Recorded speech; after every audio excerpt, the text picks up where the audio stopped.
বাংলাদেশের স্বাধীনতার জন্য সর্বকনিষ্ঠ যুদ্ধবন্দীদের একজন তারেক রহমান।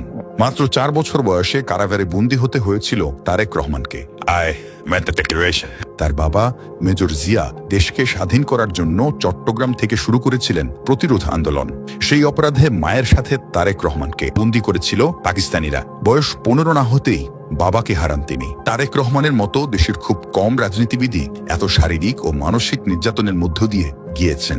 বাবাকে হারিয়ে এতিম হয়েছেন, ভাইকে হারিয়েছেন, মমতাময়ী অসুস্থ মাকে কারারুদ্ধ দেখার দুঃসহ যন্ত্রণায় কাটিয়েছেন বছরের পর বছর। আইনের জটিলতা থাকায় ছোট ভাই আরাফাত কোকোর মৃত্যুর পর তাকে দেখতে যেতে পারেননি তারেক রহমান।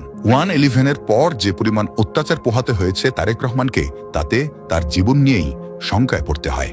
যে পরিবারকে 1971 সালে পাকিস্তানি বাহিনীর নির্যাতন সহ্য করতে হয়েছিল, 10 বছর পর যে পরিবারের কর্তাকে খুন করা হয় নির্মমভাবে, সে পরিবারটি 80-র দশক জুড়ে স্বৈরাচারী শাসনের তোপের মধ্যে পড়ে। রাজনৈতিক রোষানলের কারণে দীর্ঘদিন এই পরিবারটি ছিল একে অপরের কাছ থেকে বিচ্ছিন্ন। তারেক রহমানের বিরুদ্ধে অনেক কথাই বলা হয়, কিন্তু কখনোই তার জীবনের এই দিকগুলো তুলে ধরা হয় না। সারা জীবন স্রোতের বিপরীতে সাঁতার কেটেছেন তিনি। নাটকীয় সব ঘটনায় তার জীবন পূর্ণ, যেখানে ত্যাগ আর বঞ্চনাই বেশি।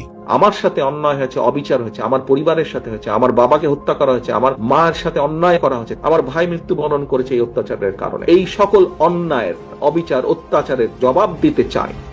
আমাদের 31 দফা যদি আমরা সফল করতে পারি, তাহলেই জবাব দেওয়া হবে।